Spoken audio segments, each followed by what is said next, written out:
People, they kind of get treated differently here. There's a lot of, similar to America, people are lower class, the Indian, Filipino, they get treated different from the Qataris, the British people, the Americans, So that's exhausting. I find that exhausting. But if you think back, that's how all Western societies and all civilizations that are built were pretty much made.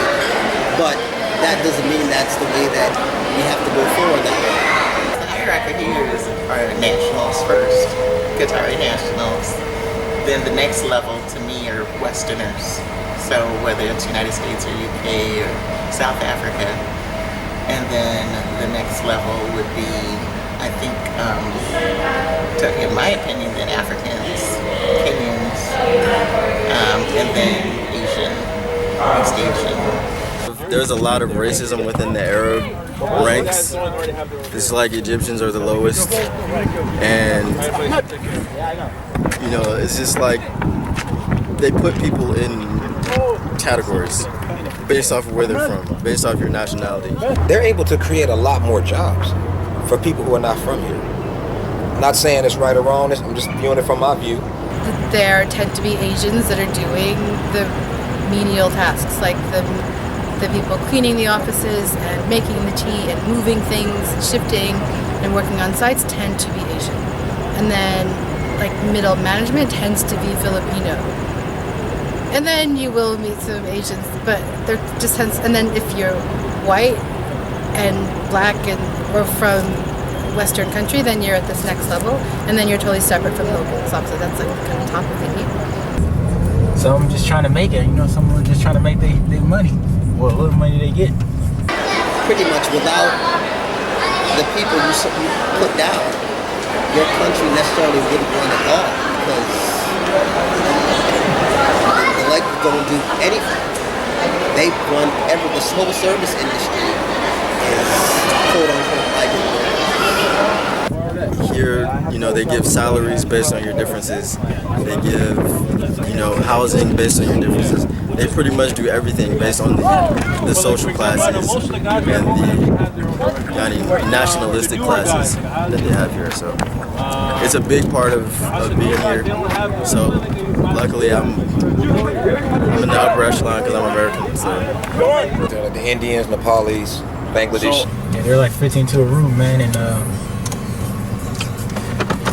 they stay on like a big compound. I think it's like 15 to a room or something like that, and they live horrible.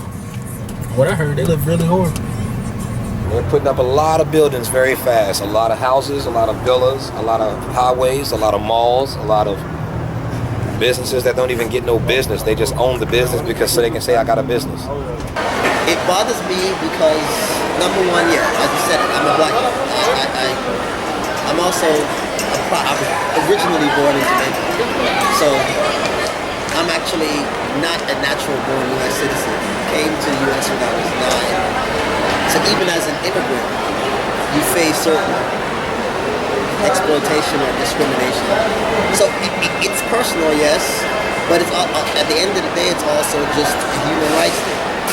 It's a matter of, I just think people should be treated fairly. When we have colleagues who come out from London, I have a colleague who's Chinese, and everyone, when she comes, they think she's Filipino. And so she's treated a slightly different way because people assume she's Filipino and then assume she's admin staff or assume she's something else. And, it's like, no, she's an architect too. And so and when people come from the outside of Asia, there's the same kind of thing. There's an assumption by other people that, they must be this thing because they are like that. You mean tell me I gotta ask for permission to go home? Like right now, if I get a phone call and say, hey, I gotta go, like now, and it's this time of night, I have to wait until tomorrow morning when I go to work and say, can y'all please let me leave? Can you please sign my permission slip to go where I came from? It is a little crazy, the thought of that. And they get paid like, I think like $200 a month. So how much they get paid? Who lives like that? That's what they pay these guys. That's petty. Yeah, so that's all they get paid. A lot of other people who are, they call them OCNs where I work at, other country nationals, whether African, Micronesian, Nepalese. A lot of them, the ones I work with, they tell me a lot of them want to come here and work. They love coming to Qatar. They want to come here and work. They know they can get paid a certain dollar amount that they cannot make back home. It's also kind of appalling to see because if you think about, if you analyze the region of this country, you go back 50 years ago, they didn't have anything themselves. They were living in tents and in the desert. I mean, it's such a new developed country. I mean, I think the first school was probably built here in like the 1950s. So that means people weren't even educated before like people, your parents and my parents. And to see that, okay, all of a sudden you develop that you have this natural resource and you're now the richest nation per capita. I guess that goes to your head and you figure, well, that title, I have that title now, so let me get some people to do it. I'm too good to be doing any service myself.